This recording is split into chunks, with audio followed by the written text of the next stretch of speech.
I stared at my turn and couldn't keep back a movement of revulsion. Before my eyes, there quivered a horrible monster worthy of a place among the most far-fetched teratological legends. It was a squid of colossal dimensions, fully 8 meters long. It was traveling backwards with tremendous speed in the same direction as the Nautilus. It gazed with enormous staring eyes that were tinted sea green. Its 8 arms, or more accurately feet, were rooted in its head, which has earned these animals the name cephalopod. Its arms stretched a distance twice the length of its body and were writhing like the serpentine hair of the Furies. You could plainly see its 250 suckers arranged over the inner sides of its tentacles and shaped like semispheric capsules. Sometimes these suckers fastened onto the lounge window by creating vacuums against it. The monster's mouth, a beak made of a horn and shaped like that of a parrot, open and closed vertically. Its tongue, also a horn substance and armed with several rows of sharp teeth, would flicker out from between these genuine shears. What a freak of nature! A bird's beak on a mollusk. Its body was spindle, shaped and swollen in the middle, a fleshy mass that must have weighed 20,000 to 25,000 kilograms. Its unstable color would change with a tremendous speed as the animal grew irritated, passing successfully from bluish-gray to reddish-brown. By then, the Nautilus had returned to the surface of the waves. Stationed on the top steps, one of the seamen undid the bolts of the hatch, but he had scarcely unscrewed the nuts when the hatch flew open with tremendous violence, obviously pulled open by the suckers on the devilfish's arm. Instantly, one of those long arms glided like a snake into the opening, and 20 others were quivering above. With a sweep of the axe, Captain Nemo chopped off this fearsome tentacle, which slid writhing down the steps. Just as we were crowding each other to reach the platform, 2 more arms lashed the air, swooped on the seaman stationed in front of Captain Nemo, and carried the fellow away with irresistible violence. The crew battled with flailing axes. The Canadian Conseil and I sank our weapons into these fleshy masses. An intense, musky odor filled the air. It was horrible. What rage then drove us against these monsters? We lost our self-control. 10 or 12 devilfish had overrun the Nautilus's platform and sides. We piled helter-skelter into the thick of these sawed-off snakes, which darted over the platform amid waves of blood and sepia ink. It seemed as if these viscous tentacles grew back like the many heads of Hydra. At every thrust, Ned Land's harpoon would plunge into the squid's sea-green eye and burst it. But my daring companion was suddenly toppled by the tentacles of a monster he could not avoid. Oh, my heart nearly exploded with excitement and horror. The squid's fearsome beak was wide open over Ned Land. The poor man was about to be cut in half. I ran to his rescue, but Captain Nemo got there first. His axe disappeared between the 2 enormous mandibles, and the Canadian, miraculously saved, stood and plunged his harpoon all the way into the Devil Heart's triple heart.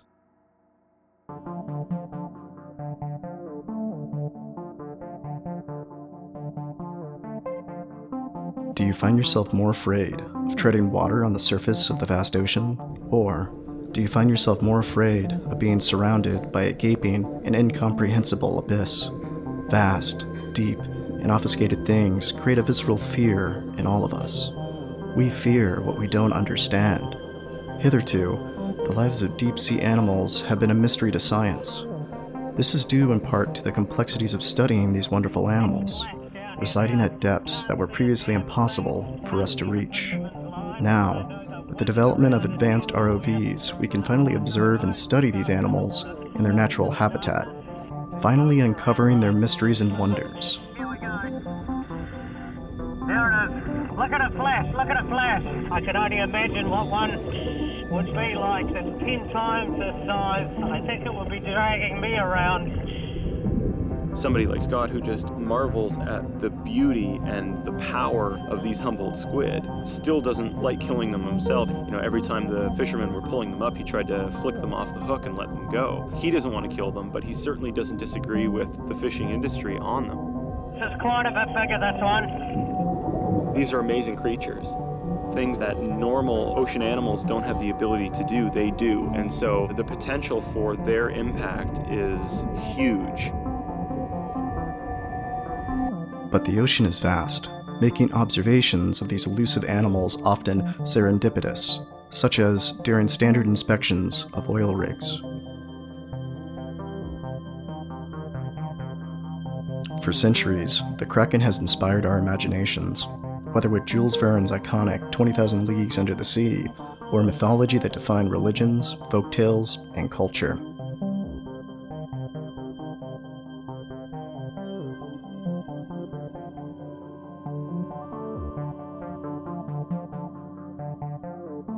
Even Lovecraft identified just how alien these majestic creatures are, using them as the basis for his monolithic Cthulhu mythos.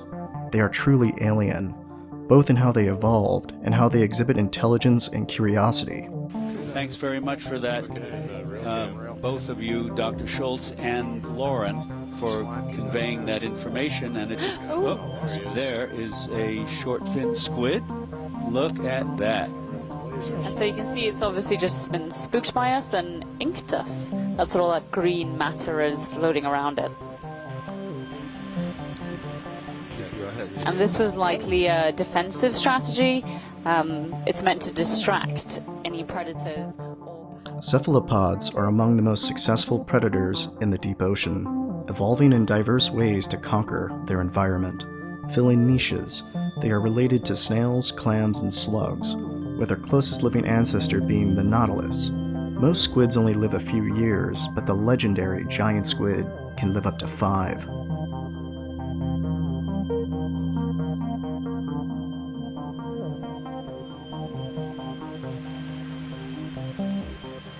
Great video. Look at that. I wonder why it's holding itself in such a weird way. I've seen other deep water squids do that, but I don't know why. They haven't read why. Get wet around them so they can't keep coming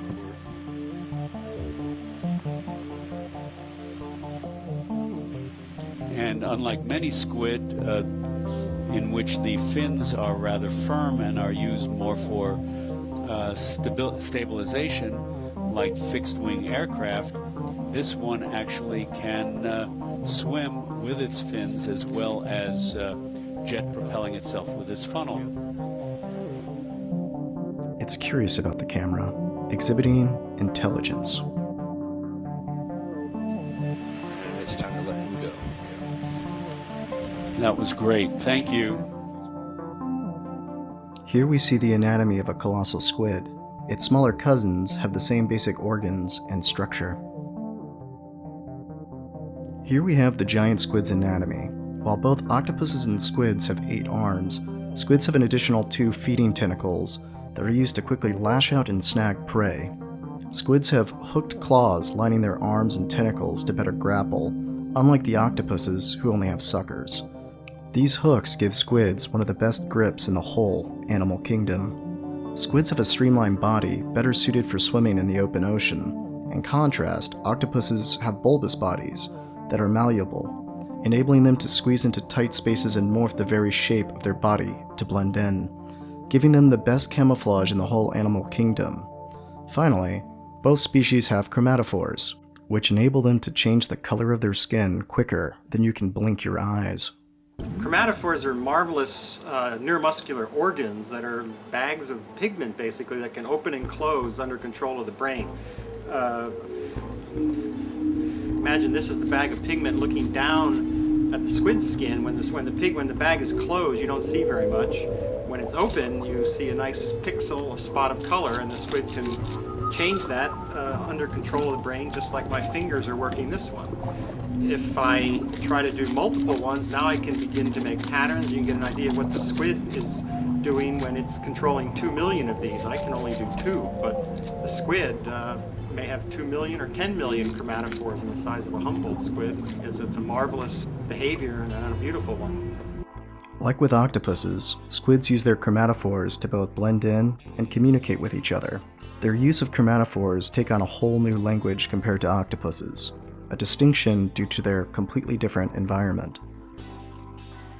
Octopuses typically stay near reefs, where they can squeeze into crevices and blend into rocky and colorful terrain.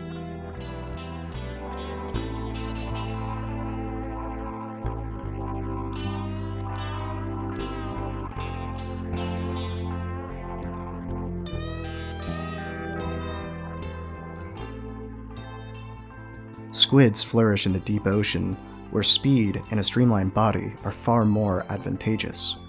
They use countershading to blend in with the deep ocean rather than a rich color palette.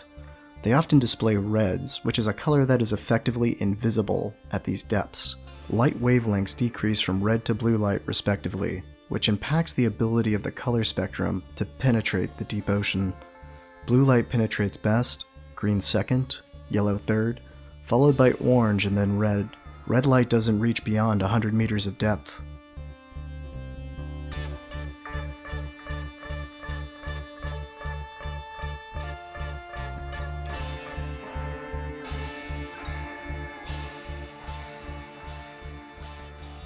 Researchers have identified 28 color and flashing patterns in Humboldt squids. While it's unclear what the exact meaning of each is, it is clear they are used to communicate. They are very expressive animals, evoking both terror and beauty. Octopuses and squids both use ink as a defense mechanism. Because the ink contains ammonia, it floats in salt water, creating an ephemeral cloak that drifts in the abyss.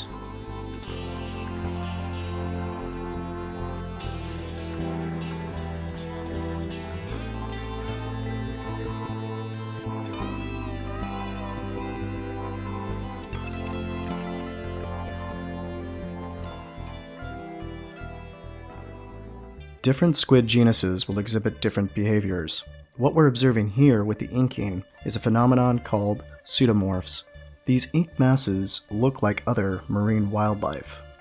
These pseudomorphs take on organisms that may be undesirable for predators at these depths. Comb jelly and cephalopods, for example, used to be perceived as dead ends on the marine food chain, given they are composed mainly of saltwater and typically have stingers. But it turns out some organisms do eat them, including other jellyfish, chum salmon, and sea turtles. It's hard to determine everything that eats them though, because of their low organic matter to saltwater ratio, leading them to be digested rapidly after consumption. This leaves us to rely primarily on anecdotal reports of them being consumed, rather than something more quantitative. Cephalopods can grow up to 130 feet in length, making them longer than a blue whale. I don't think these squids have it in them for something on the same scope as Muka's legendary Slav epic, but even these small renditions likely dissuade predators. Here, we can observe squids exhibiting the most important aspect of intelligence, culture. They are fine artists, making me feel a kinship to these wonderful animals.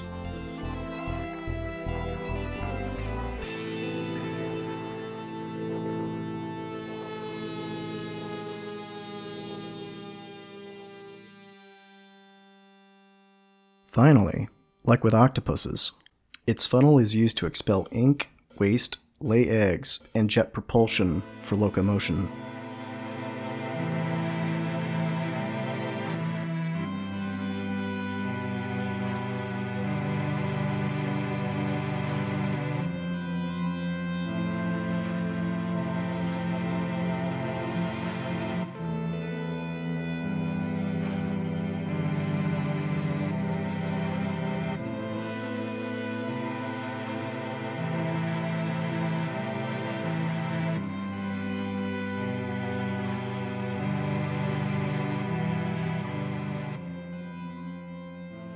This is the iconic giant squid.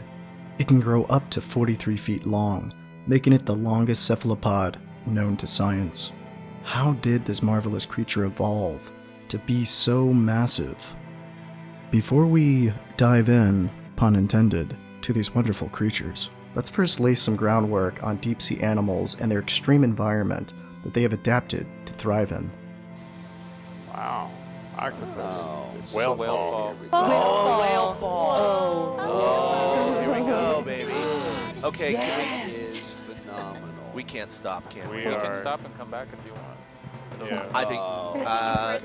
Let's take our time with it, and then I we think have it's to worth come it. back anyway. So. Video. That Oh is my amazing. god. Okay. there's so I can't hear many. Greg. Yeah, this is No worth a stop. way. This That's looks like worth- a baleen whale, and you can still see the baleen. Yes, the baleen is still there. One, Oh, two, this is three, four, great. 5, 6, 7, 8, 9, 10, 11, 12. Someone I count who has 15 Twitter, tell Twitter if you octopus. don't have one. Somebody tell Twitter. Twitter is with us right now. Oh my They goodness. see it. Look at them. Wow. This is incredible. So, yeah, Talk this about... is- Food is sparse in the deep ocean, in part due to the lack of light that penetrates at these depths, which prohibits photosynthesis as a means of energy production, but also due in part to the immense pressure, forcing an evolution in the very anatomy of these deep-sea creatures to not be crushed by it. Thus, opportunistic eating is a necessary tactic at this immense depth. Whale falls being one of the most iconic and breathtaking examples of this. These deep-sea animals develop a keen sense of smell to be able to detect these pop-up feasts, creating a bustling and ephemeral microcosm lasting up to a year. Life truly is a cycle.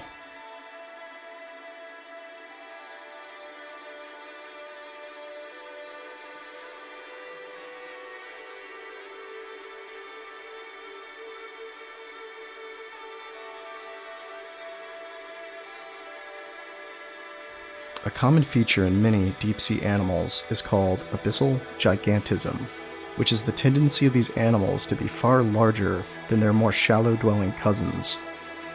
Giant isopods can grow up to 20 inches, whereas their land counterparts are only 1/100th of that size. Here, we observe a giant isopod eating a shark. Opportunistic, indeed.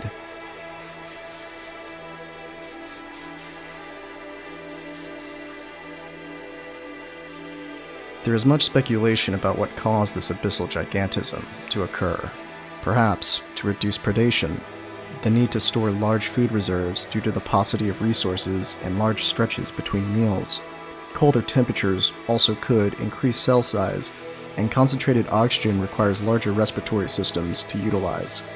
There are a few theorems of note around abyssal gigantism. Kleber's rule, Bergman's rule, and the island rule. Kleber's rule states that larger animals are more efficient. They have greater metabolisms, a smaller surface area to volume ratio, giving them more efficient energy that isn't lost as rapidly, a necessary trait in a biome with sparse resources. This also allows them to ingest larger prey, not be easy targets for predation, and travel far greater distances in search for food. The Pacific sleeper shark, Somnosus pacificus, is a demersal and benthopelagic species with an average length of 4.4 meters and a maximum length that can surpass 7 meters. This observation occurred to the west of the Tonga Trench. We assume that it was fairly big, around 3.5 meters long. It was at 1400 meters depth, and due to the lack of observable claspers on the pelvic fins, we've identified it as female. She goes straight for the camera. From this view, we can see completely inside the shark's mouth. Not too long after that, she realizes it doesn't taste very good and goes for the bait. It was around 2.5 degrees Celsius, which makes sense as we know that they prefer cooler waters. In fact, Bergman's rule states that animals in colder temperatures tend to have increased mass. It is speculated that these colder temperatures cause their cells to grow larger, and with slowed down metabolic rates, they effectively live in slow motion and have prolonged lifespans. Greenland sharks, for example, can live up to 500 years.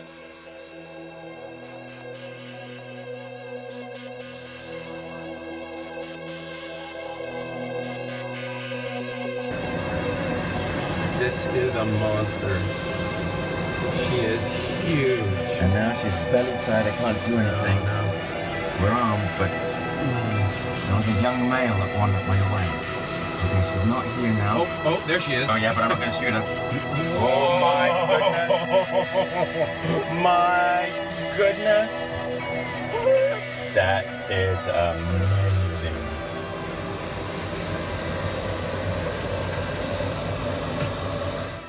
The island rule observes how the deep-sea ecosystem seems to mirror what's observable on islands. On islands, it is observed that small-bodied life grows much larger and diverse in isolation than mainland counterparts, due to the limited resources, predation, and competition, which are all factors that affect the deep ocean as well.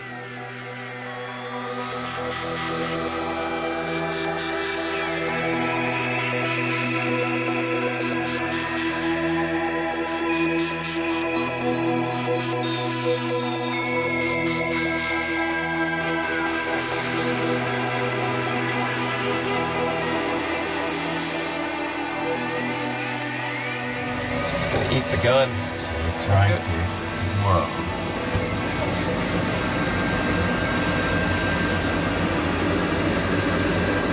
Nice positioning by the sub captain. This is fantastic. Wow, look at the size. I mean, this female, she's definitely bigger than the sub is long. Yeah. Now that we've laid out the major theorems posited to explain why deep-sea marine life has evolved to grow immensely, let's swim back to the magnificent giant squid.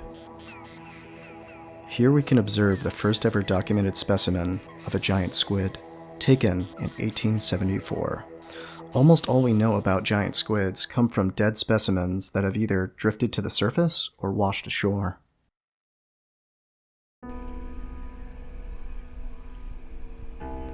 We're tragically witnessing this beautiful and elegant giant's death throes.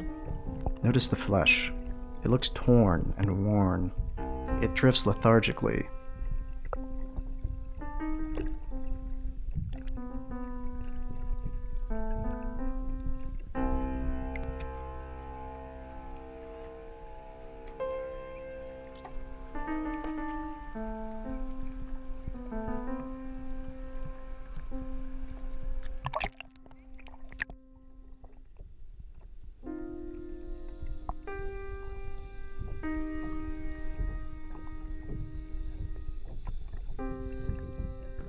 Its tentacles and arms look violently ripped off. Perhaps this magnificent creature did battle with another apex predator. Writers and scientists alike have dreamed of epic and brutal battles between giant or colossal squids and their iconic predator, the sperm whale. To date, this has never been documented.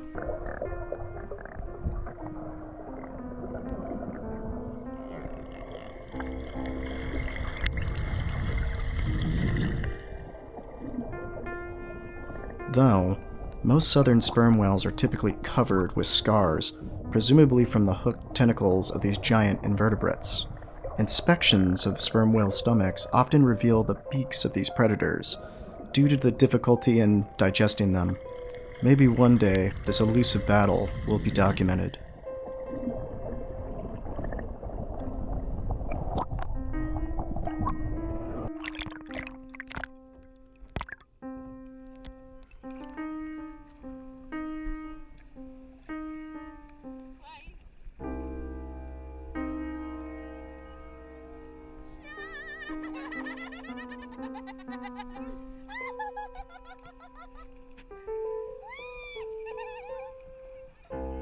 Most squid live only a few years, but giant squid can live up to 5.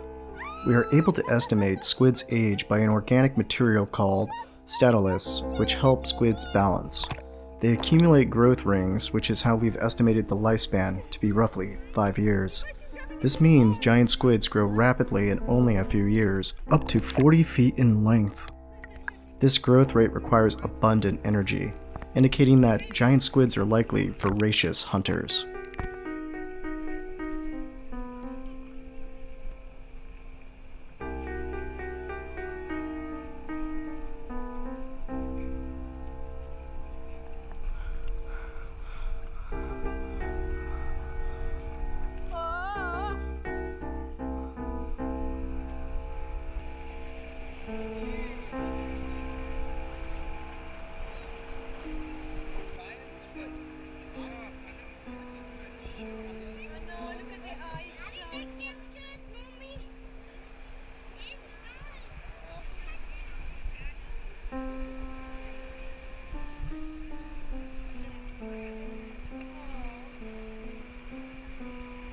It might seem cruel, but this poor creature was already dying. The surfer seems to have laid it to rest.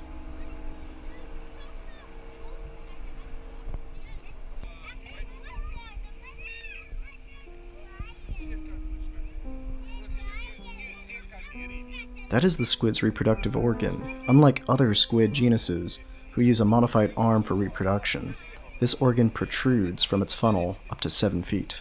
It is used to inject spermatophores into a female squid's arms. I leave it to your imagination to understand what we're observing.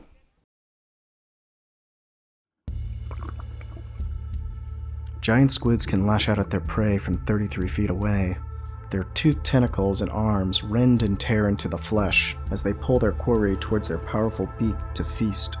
Their radula, a tongue-like organ covered in rows of teeth, further grind down their food. Their eyes are the size of dinner plates and as complex as our own, giving them the ability to hunt bioluminescent prey in the depths.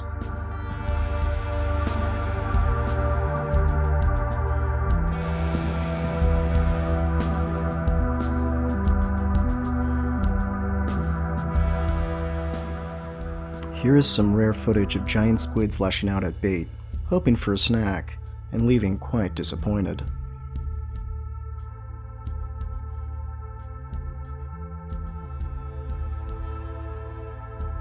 The giant squid is equally beautiful and terrifying, a true apex predator. It undulates calmly in the ocean's currents, studying the camera, assessing a point of attack. There is cunning in that gaze. It may seem silly for this giant to drift so calmly in place under the direct light of the ROV, but we're cheating. At this depth, red light doesn't normally penetrate. Since the giant squid's pigments are red, that means its flesh absorbs all other colors but red, rendering it nearly invisible. Even creatures with bioluminescence likely wouldn't detect the squid. Here is what the squid would look like to indigenous creatures of the abyss. A creature, or even human, could perceive this as nothing, maybe a mirage or a distortion of the depths, innocuous, when in reality, it is certain death.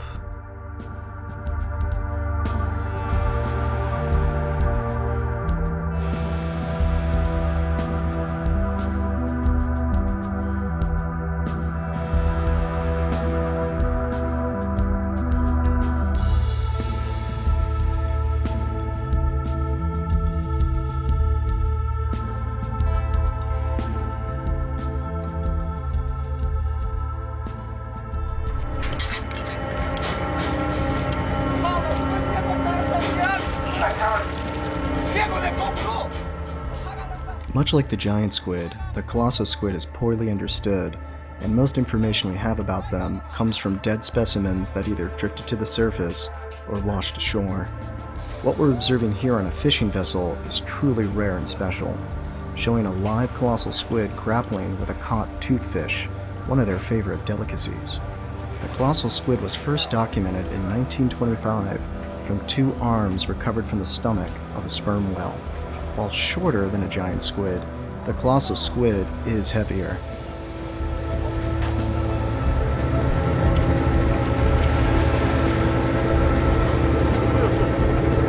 А ты не верил, что будет открытие?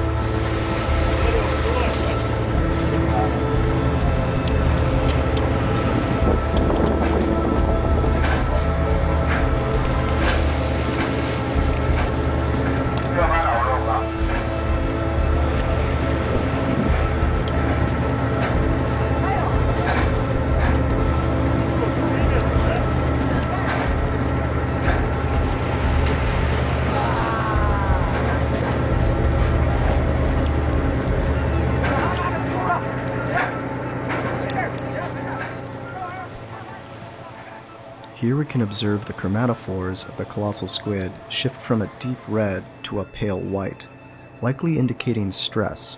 After all, it was just hauled up from incredible depths rapidly while trying to snag a snack, for goodness sake. It descends back to the abyss from which it came.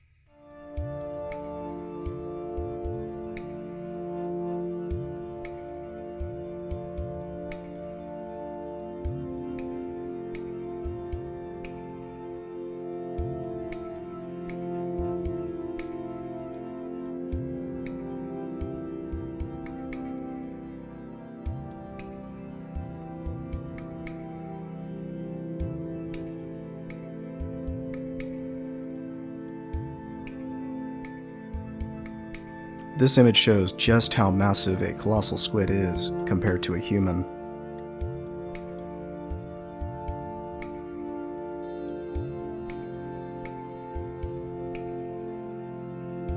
Here's the side-by-side comparison of the giant squid, colossal squid, and giant octopus, again for your reference. You can see just how much larger the mantle of the colossal squid is compared to the giant. This is a side-by-side comparison of the arms of a giant squid's, left side, versus a colossal squid's, right side. These teeth and hooks dig deep into the flesh of their prey. The white bit that you can see, I'll bring this up just a little bit. The white bit that you can see here is one of the 2 light organs. So that's the smaller light organ. The eye is completely intact inside, the lens is still there. There's a small light organ here, and there's a much larger light organ that goes all the way around the inside of the eye, inside the head. And we've got the funnel is here. So we're looking at the ventral surface of the animal. This is the kind of the belly. And the funnel is here. This is one of the ways that the animal can swim, is to fill the mantle with water and then shoot it out the funnel. So this one has got a nice big funnel which it can point in any direction. It can move equally well in most directions. And then the arms down here surround the beak. So we'll show you the beak a bit later, but we do have some nice chunky arms. They've got beautiful suckers on them. And then in the middle here you can see the hooks, those sort of famous hooks that we talk about on this animal.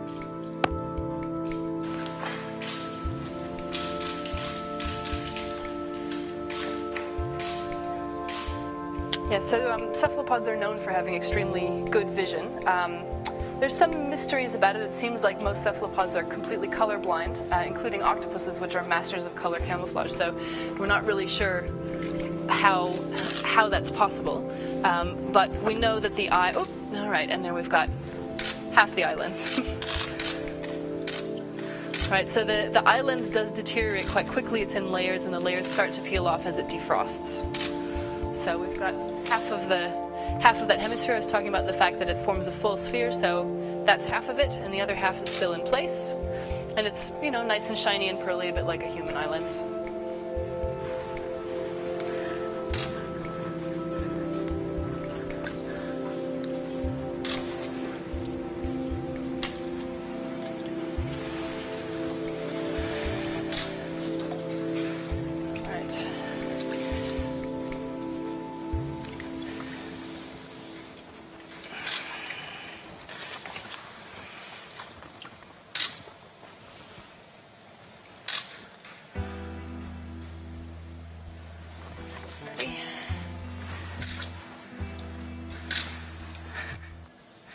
Bit of a Lion King moment here.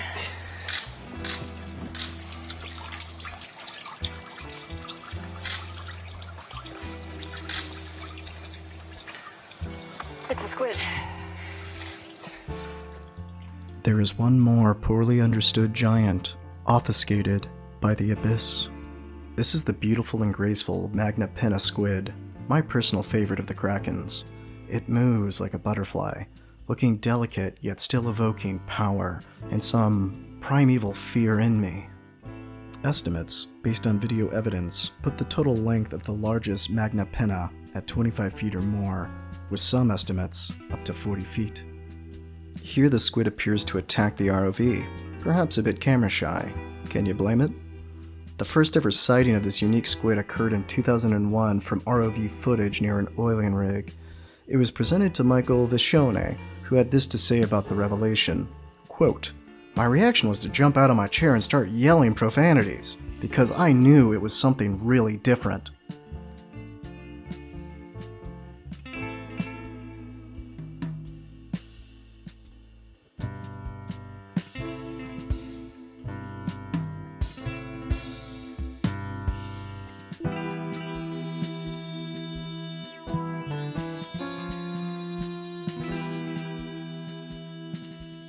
It truly looks like something from a Lovecraft story.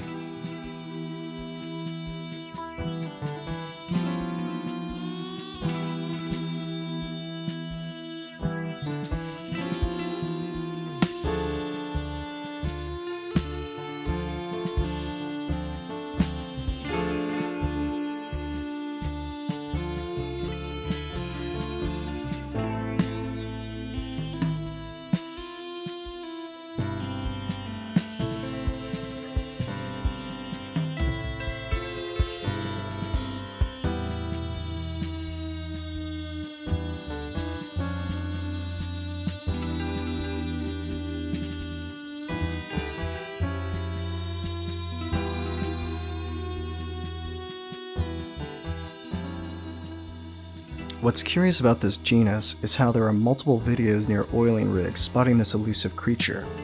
Perhaps the sound attracts them, or maybe they are protesting to preserve their home from us.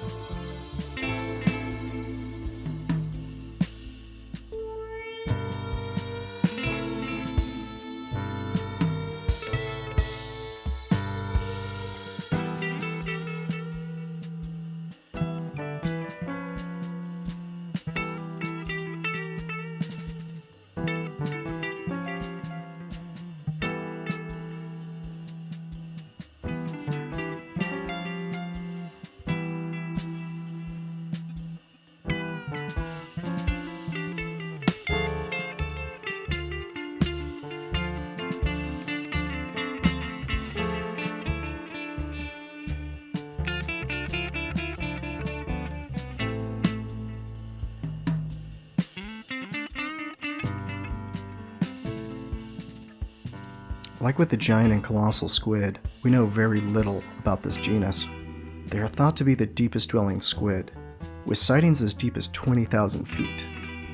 But unlike the giant and colossal squid, we have yet to collect a physical specimen of the elusive Magnapenna.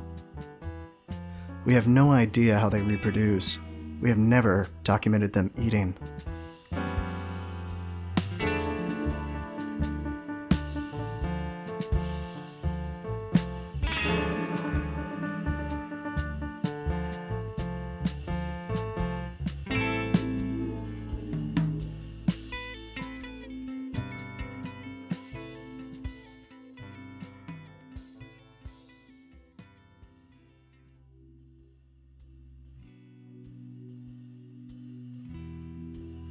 It is speculated that they eat by either dragging their long appendages along the ocean floor or by lying in wait, snagging any unsuspecting prey that wander carelessly too close. From this footage, we can see they are capable of rapid movement and striking with their arms and tentacles. They could be more active hunters, but we simply don't know. Another unique aspect to their anatomy are bends that look like elbows at the top of their arms and tentacles. It is speculated that this might help prevent their appendages from becoming entangled.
Do squids experience loneliness this far below in the abyss, surrounded by darkness, nothingness, rarely seeing light? Do they even understand what loneliness means? focused solely on survival. Is this strike from its tentacle an act of violence, an attempt at connection, or simply curiosity?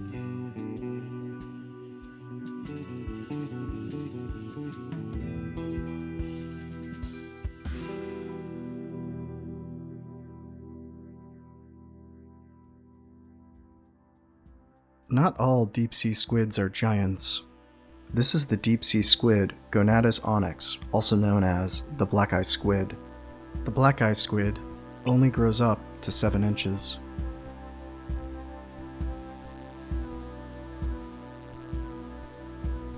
Reproduction in the ocean has its challenge, but it is a necessary part of the cycle of life.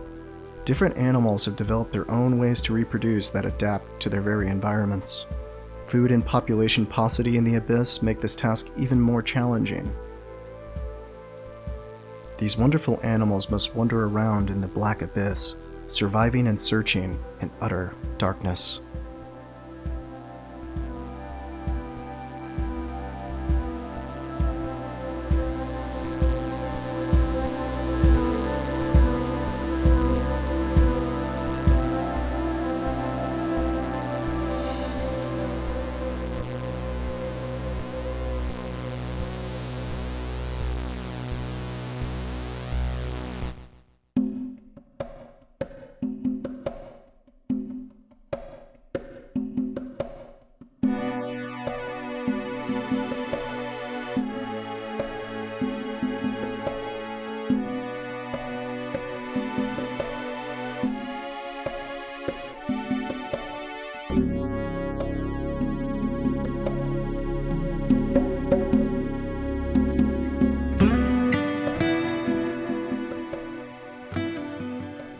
But even after a mate has been found, ensuring the survival of the brood is no trivial task.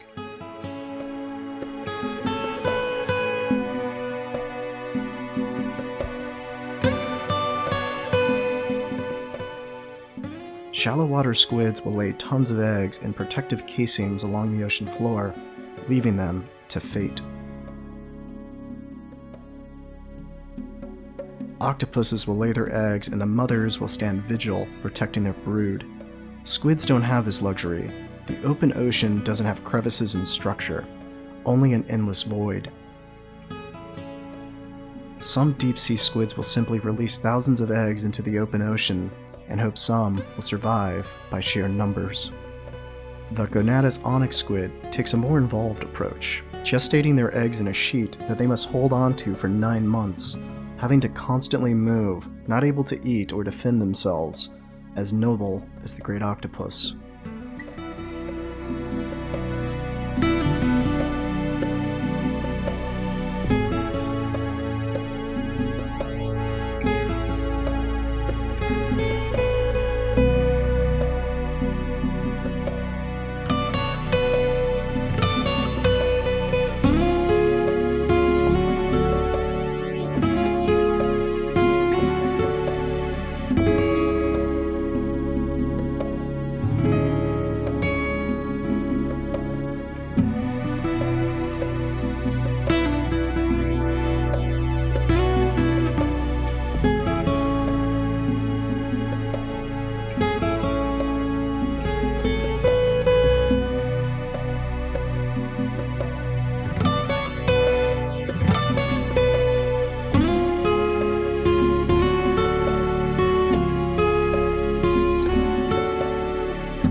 This is the bathy-tooth asberii. Similar to the Gonadus onyx squid, they also carry their brood as they gestate, just with a thin and silky sheet.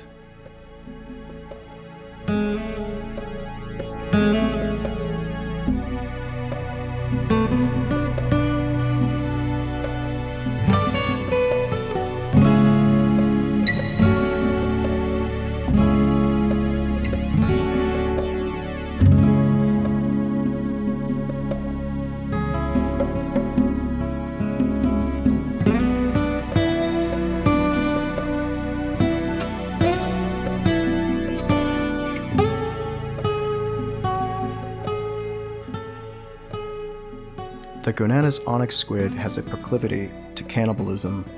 Food and competition is fierce in these depths, and being a picky eater doesn't fill the animal's stomach nor improve their chance for survival. This genus grows quickly and has a fast metabolism according to researchers. This behavior not only satiates the cephalopod's appetite, but also reduces competition, both for reproduction, but also food. Researchers have estimated that 42% of Gonadus onyx prey are their own kin. They aren't the only squid genus to resort to this savage practice. The Humboldt squid is also known to engage in cannibalism. One study of 533 squids in Mexico found roughly a quarter of their stomachs contain the remains of other squids. Females, which are slightly larger than males, resort to cannibalism far more often.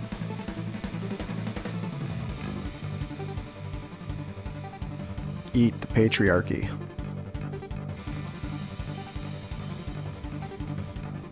The Humboldt squid, also known as Diablos Rojos, is one of the largest predatory squids in the ocean, growing up to 6 feet and weighing over 100 pounds. They are aggressive and voracious, leading to them becoming an invasive species that have wiped out ecosystems. This is in part due to overfishing, which has led to dwindling swordfish and shark populations in areas around Mexico, leaving a niche open for the squid to exploit. Humboldt squid only live for a few years and reproduce rapidly, making them less affected by overfishing.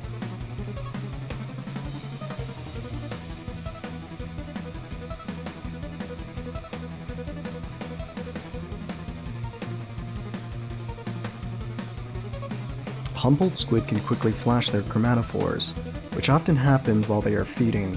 Perhaps this is done to signal to their kin, perhaps it is used to distract prey. Here they even use ink from a fellow squid to hide defensively. But ink can also be used to disorient prey aggressively while hunting. They are capable of speed and mobility, able to shift their momentum on the turn of a dime.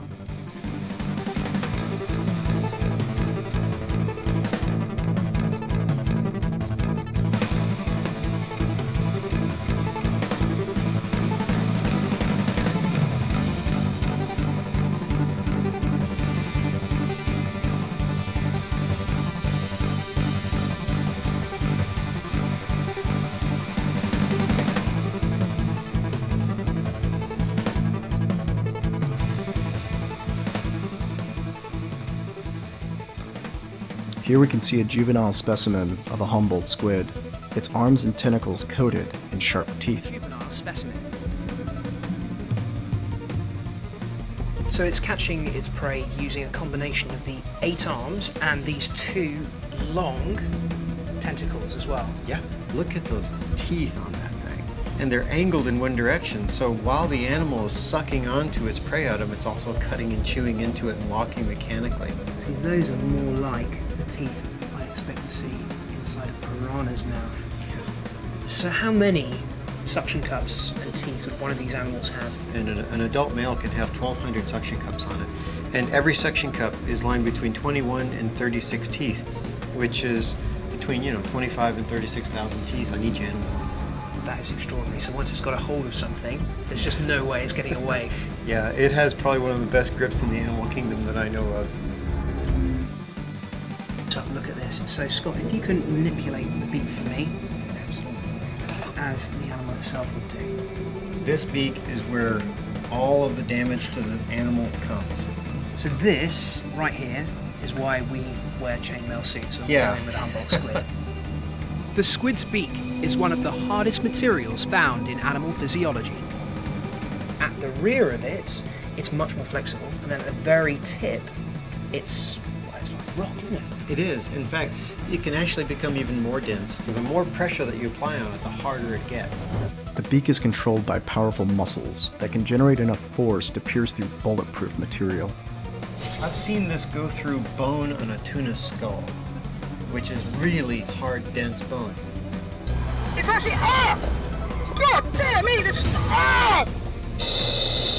The strength of the beak! It just actually bit me right through the chainmail suit!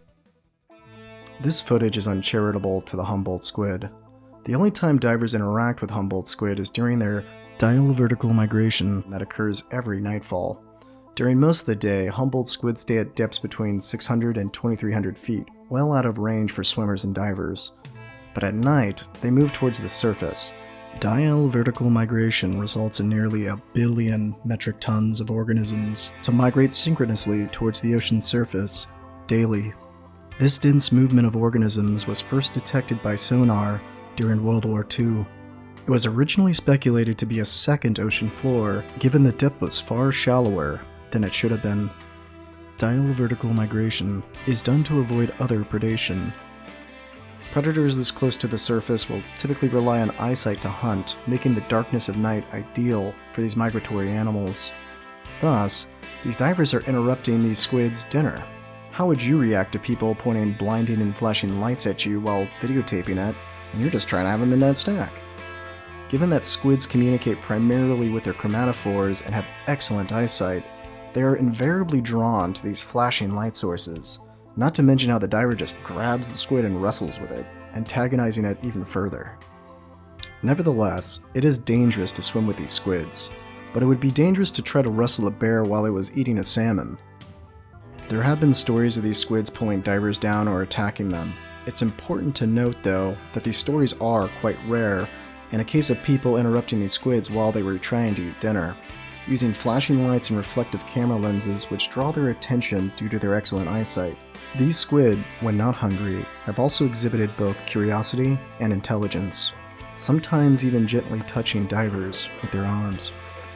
William Gilly stated, quote, "Overfishing is a likely factor in a complicated equation, but I don't think it explains everything.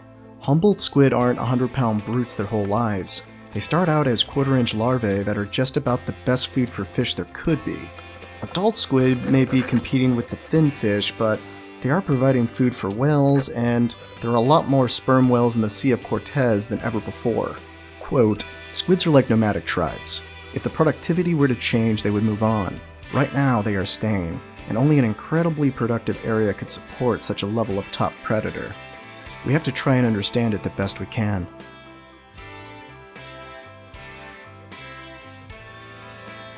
It's complex, because on one hand, they are magnificent, but that very same magnificence has led them to become a problem for other species and whole microcosms within the ocean.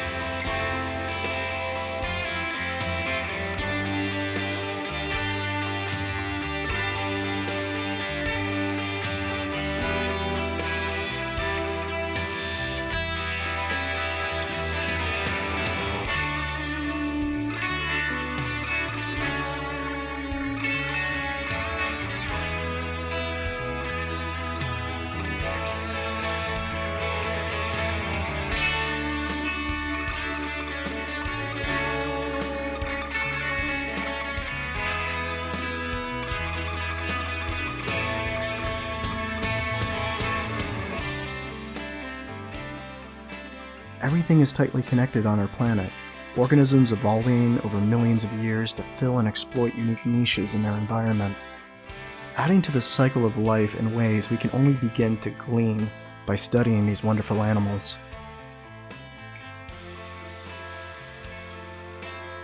Krakens are awesome.